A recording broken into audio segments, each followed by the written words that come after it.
WEFUNK. We funk. This movie definitely felt like, and I think the quote does, the Geeked Up Podcast quote at the beginning of the trailer really does hold weight, because there was so much stuff that and again, I've seen a lot of these stand-up movies, and I think this one really hit. I don't know if it's it being in New York, but a lot of it was really dude, this is kind of what it's like. Now, do you need to be an ex-Barker aspiring comedian to relate to it? I don't know. Time will tell, but me and Devin definitely sold. We were down. I know you guys, but especially The Lantern, that was when I first moved up here to do comedy. I met Liam at a bar we were both fucking working at, and Liam sent me there for a show to go bark outside the Lantern. I think he worked with Zach, Alex. All of us are good friends with Zach. Was the first time I was on stage in New York. So, every one of those places, the New York Comedy Club, I will say that the beginning of the movie really dragged me in. I won't give it away, what he was saying for people that want to watch it. But the open mic meltdown, I've had almost and I think everybody that stand up or open mic has had that, but I had a very similar breakdown at, I was there. Well, you left already, like everybody else, because you knew the guy that was running the room. It was I had new friends that moved up here to do comedy, and I was kind of showing them around, and everywhere we went, I was the last guy pulled, and it was so obvious that it was bad luck. At Freak in the Cave, it was the last show of the night. I think it was the fourth mic we went to. And once I realized when there was 50 people there, and then it was 10 people, and I knew I was going to go last. Once I left, it was got blacked out drunk at the bar and went on stage, which I never would do back then, and just went on stage and just ripped in the whole system of verbatim. I'm sick of being in basement. I'm sick of fucking showing up for a 4 o'clock sign up. There's already 30 names on the goddamn list. What the fuck? It was. I'm 25 and I could be in the prime of my life, having fun right now. This is really not cool anymore. My first open mic in New York ever, Neil Constantine had an amazing open mic breakdown. Nice. And it was literally. I like Neil too. Neil's great. Neil's great, and it was an epic. And actually, I had reached out to him about doing an open mic meltdown. Because, like I said, I filmed way super related. Everybody, no, the movie actually, so many really very accurate New York City, you really nailed the New York City comedy life. But real quick, the greatest open mic meltdown that I ever saw, and I've had a couple myself, but the greatest one I ever saw, actually, ironically enough, took place from Mike Cannon's uncle, Bill Cannon, who's a great comic himself, and Bill Cannon has a great podcast called Police Off the Cuff with another great comic, Mark DeMeo, but they're both ex-police officers, New York City police officers that now do a podcast talking about it, but Bill Cannon was a decorated police officer for a long time, and then after he retired, got into comedy, and one time I saw him have a meltdown as a grown man that was getting bullied by these douchey, young, fucking 22-year-old kids that ran the open mic and would put him up last, and nobody would laugh at his jokes, and just that whole clicky kind of aspect of it. This 30-year veteran of the force just went off on these kids, and then he compared him to his idiot son, who me and Devin later met, and are good friends with Bill Cannon's son, Casey, actually. But he was just you guys remind me of my stupid son, lazy assholes. Just grown man meltdown was fucking great. That's great. They're very, very volatile situations. That was just like I said, though, just the open mic scene, just one of the very relatable, and also shot on location at a lot of, New York comedy clubs, stand-up New York, just all over New York as well. What was it like shooting on location? Are we talking, were you like the Beastie Boys, guerrilla marketing over there, or what? 100%. So it really was like a Beastie Boys video. No permits. Running around, just grabbing stuff, I mean, look, we shot on subway platforms. Yeah, that was very funny. That's in my notes too, is that I wrote down, because it doesn't look it, man. It doesn't look like you guys all right, 1 minute, and let's go. The quality was very great angles on it. Cannon and Gracie had that subway platform to himself, for fuck's sake. Yeah. It was oh man, what time was that? 4 in the morning? No, it was 10. And dude, so that platform, that was the 36th Street platform in Sunset Park, which we wanted to be able to shoot across, but we were idiots because there's 3 different express trains going both ways, and to to get it in there was just, it was a nightmare, dude. Like, the timing of it was just like, yeah. It was crazy. And it was the end of the day, so we couldn't go to another platform. And we're like, all right, we're here. We're going to do this.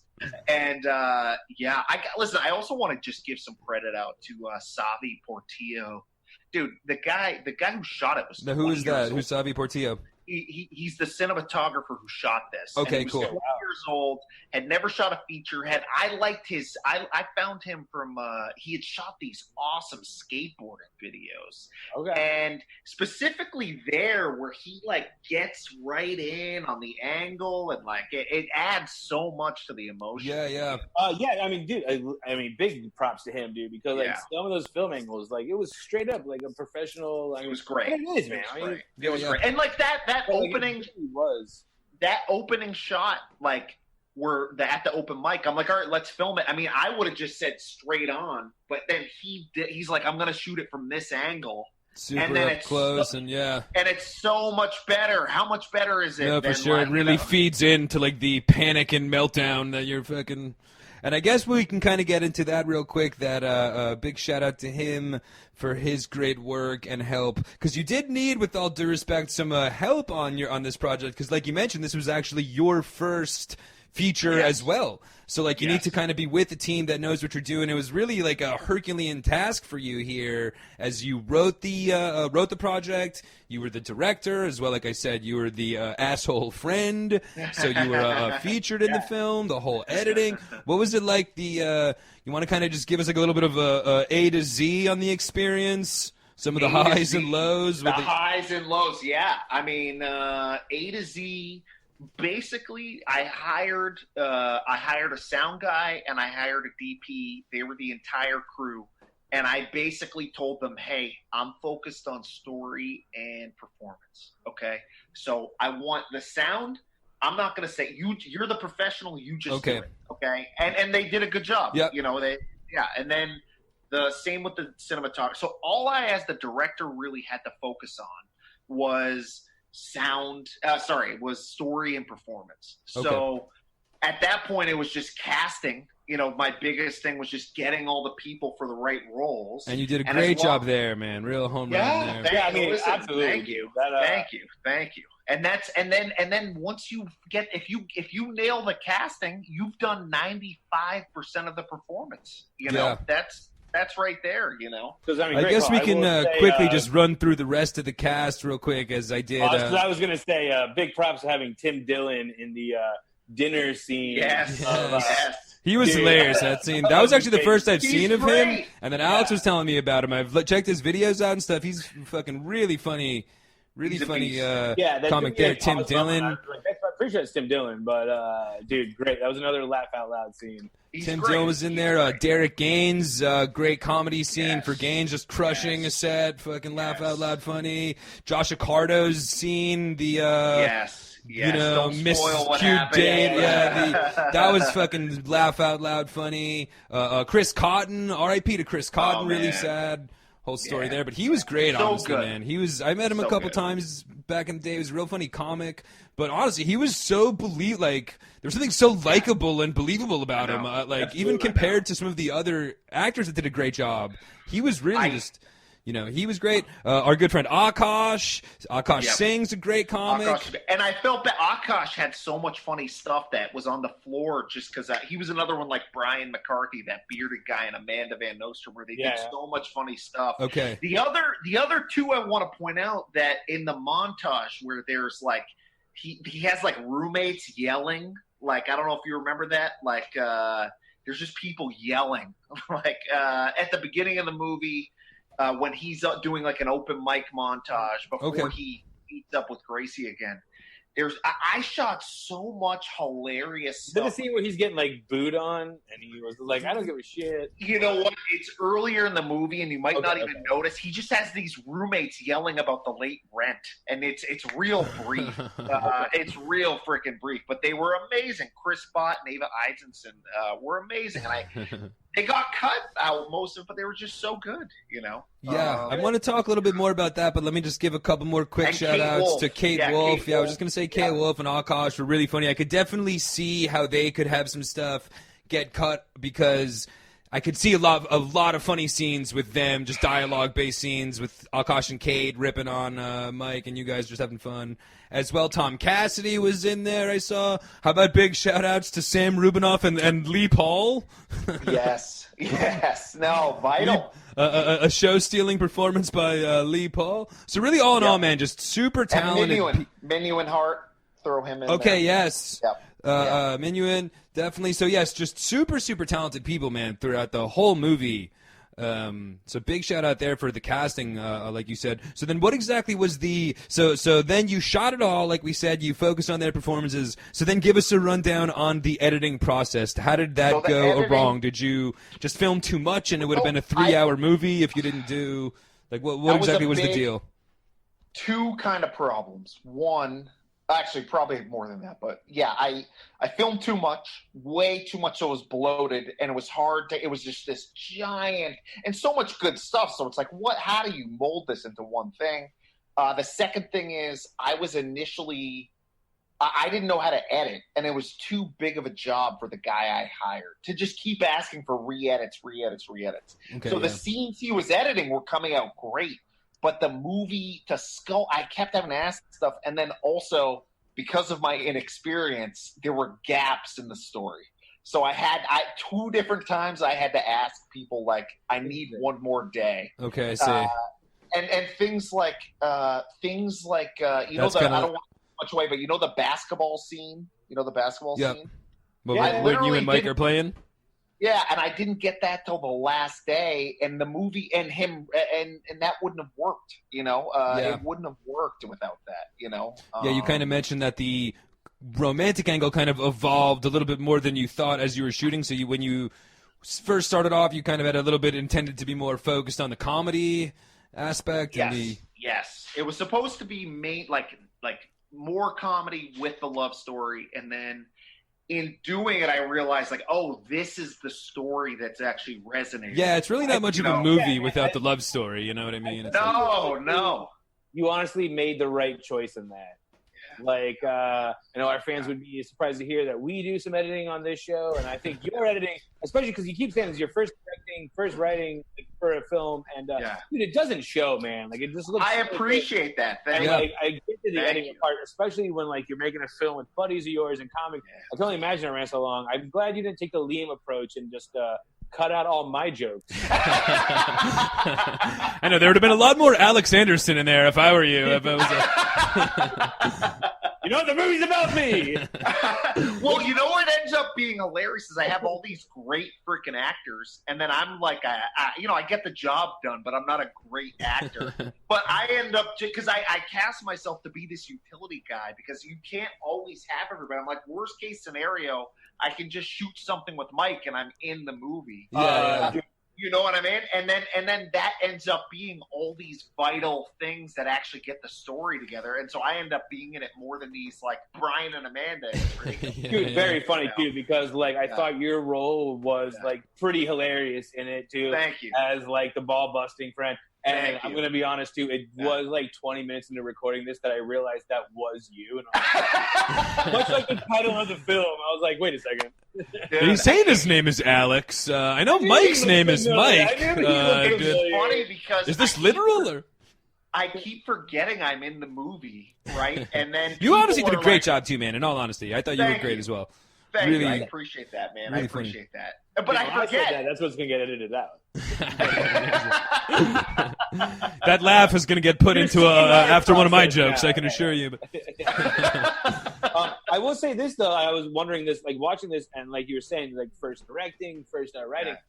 Did you have Mike in mind when you were writing this? Because I did. We're very egotistical sons of bitches. Like if I'm writing a movie about doing stand-up and falling in love, the main character's name is Devin. Starring Devin Barnes. Written by Devin Barnes. I mean, you're so close to pulling off the Hitchcock. Why'd you let Cannon fucking take the lead on you? I mean. Well, I'll tell you this: I'm not a good enough stand-up. He has to be good at the end. I was like, I want you to see this journey. It takes place over 6 years. Interesting. And so was that really the main reason why that you were? No, I wanted to focus on directing and focus on that aspect of it. But that was the main. But no disrespect though, even like. if I didn't. That is a very astute thing, though, to make sure that the person did it is like a monster comedian, because it does come across at the end where like it's, you know what I mean? Like the movie wouldn't work as well if the comic wasn't really funny, as funny. Not that you weren't a great comic, but it just like, you know, helps to have. No, I mean definitely not at Mike's level. Yeah. And he to be honest with you, here's a crazy story. I wrote this in LA, told everyone I was going back to New York to make it. And I hadn't told Mike about it, and I only would have done it with Mike. But I wanted to tell him in person. So I flew across the city as a country, come back, and he can't meet for like 2 weeks or something. So I'm like, all right, I guess I'll work on this. Were you nervous that he wasn't going to do it, or what was the story? I was nervous. Yeah, I was nervous. And then we met, and I told him, and he had been wanting to act more, and he said yes, thankfully, and he gave a chunk of time. Yeah, I mean, dude, I would have just had to fly back, I guess. Cause we were like, look, you would have gotten me, and it would have totally failed, but I would have been down. The main character's name is Mike Cannon. Yeah. Well, I figured. So one of the reasons we did the same names was because I love that, by the way. Well, we used. I mean, they weren't all the same names, but we used him doing real shows. So to bring him up as Mike Cannon was just easier, and it's like, hey, if people watch the movie, they should go see him in shows. Yeah, for sure. A lot of that too would make it easier for a film like this. That Gracie's name was Gracie in the movie, and Mike's name was Mike. You know, I feel like for you, it would make it flow easier. They're like, all right, now you're Tom, and you're Carla. It's like, One other thing I just want to say about the performances, because people might find this interesting, is the movie was improvised. So that's one of the reasons we were able to get such good performances. That writing credit's a little loose. It's a little loose. I mean, look. So I mean, it's a very Larry David approach that you took here. I mean, it was 100%. But there would be there. I mean, we got so much great stuff. Obviously, that was improvised. The outline was me, but there would be times where we would do scenes like 3 or 4 different ways, and I would say, hey, we need this way, and there would be lines I would be feeding like, I need this line, because there were certain things that just had to be in it. Sure. No, I mean, I think if you have those kind of comedians and performers in your movie, like, why write Akash and Kate specific things to say as opposed to just letting them, you know what I mean? Totally. And that's also why you're going to get there's directors, the Duplass brothers, Joe Swanberg. That's why you get such great naturalistic performances. Yeah, for sure. It's people. Dare I say Anderson? Nah. But because it's not people acting. You know, it's people like, they can really get into responding it and listen. Yes. Well, let me ask you this, because you did have Cannon in it, and you said throughout the film it does show you like what year it is during his career in comedy. At the end, he's pretty established. You guys do have that great scene at the basketball court of being like, all right, it's not exactly what I thought it would be. Yeah. Some parts are, some parts. Now, the year ones, did you have him like look up some of his like old jokes when he first started doing? I made him do them. Because I was friends. Mike and I met literally. I was probably 3 or 4 months into comedy. I was barking in Times Square, and Mike was not good at comedy, but I thought he was really fun. I thought he was a maniac because of the bits he was doing on stage, i.e. the impression of Jerry Seinfeld, but that was a real joke for him. That was such a great, like, bad open mic joke. That it was. And I thought it was. I still think the joke is hilarious. I mean, I know it's not funny, but I love it. So what's the deal with stillborn baby? That's a very good point. Yeah, I mean, all the tags definitely win me over. It's not as good as a gummy bear. Worthy. I think about like some of the stuff I did when I first started comedy, and didn't realize, because there's the great part with the Bringer show too. I didn't realize like I was like, obviously when we all started, and especially when I was in Florida, a lot of those shows were Bringers. I didn't like really accept the fact like when I was first starting that like, I think most of us was like, I brought all these people to watch the show, got laughs, and I was like, man, I'm fucking killing it in comedy. Like, what's everyone talking about? This isn't hard. And then, like, cringe to hear about, like, some of the jokes I had. There's this YouTube video that someone filmed the first time. And I'm wearing like cargo shorts and flip flops. You want to give us one of your all-time worst bits, or? Where I'm like, well, folks, that's all I got. The host is like, let's let him do one more. The crowd's like, yay, and I'm like, no, that was it. That was literally that's it. Yeah. I mean, to me, I had a joke. I was very proud of. My mom put my cat down, and then we had similar symptoms. We both have a lot of diarrhea. We're sleeping all the time. Now I'm afraid my mom's gonna come down and put me down. Yeah. That was one of my check. Totally. That one Totally. I was never able to figure out my fortune cookie joke about how Chinese people were so smart because they read for dessert. I remember this joke. I remember that. I remember. Math and reading on the back side of the. Hey, would you like some cake? No, how about some deeply philosophical literature? It hasn't gotten any funnier, but I haven't. Yeah, there's something there. I don't know, but it's just not. My favorite Liam Whalen joke is from back in the day that didn't work, but I liked it. Was and you know the one. Has anyone here ever jacked off and immediately needed a Gatorade? That was my opener. Has anyone ever jerked off so hard you get done? You need a Gatorade. Dude, I lost more electrolytes than semen on this. I don't know. There was no second line. I know. I added the tag after like years. Don't we all, though, have those? Because there's another great scene in your movie, too, where the guy, I think it's at New York Comedy Club, where he's telling him, like, I thought you were this kind of comic, and should have been that. And I think we've the all... The great Mike Feeney, by the way. We left him out of the great... Oh, yeah, Mike Feeney as well. I think we've all had that joke. I remember, like, one of the earlier hosts I worked with was just like, don't be another blowjob comedian. And I was like, I wish I got that advice, dude. I started in Jersey. It was always like more blowjob and racist jokes. I had a similar joke, Liam, where I was like, if you're an alcoholic... if you drink by yourself, you're an alcoholic, and if you smoke pot by yourself, you're a pothead. That's why every day at 4:30, I knock on my neighbor's door with some lube and tissues. I'm not an alcoholic. Mind if I jerk off in your living room? Nice. That's Mike right. Skippy Green is still doing that one, by the way. He fucking stole that from your feature set, and he's... How about you, Alex? Do you have any moments that really stand out, not necessarily from your set, but from your our days in stand-up, like the opening scene, not the canon open mic scene, but the first real scene of the movie? I'd say opens up with the pretty hilarious cringe moment of stand-up past. That was actually a true story from you, wasn't it? What, the open mic thing? No, the other scene. Yes. That there's something that happened at the audience. I mean, it's in the trailer, so we can spoil it. Okay. Watch the trailer, everybody. It's some of the hand applause. Yes. Yeah. So essentially, this is we're not gonna. We've done a good job not spoiling the movie, so I don't mind saying this, but. Bradley Cooper. Bradley Cooper dies at the end. At a show in Charlie O's, which is the worst room I've ever performed in. That was mine. That was one of mine. I ran that one. By far the worst comedy club ever. Not even in Times Square, but an avenue outside of Times Square. So just a block away from the Port Authority. It's just Port Authority traffic. Atrocious. Is this where Times Square is now?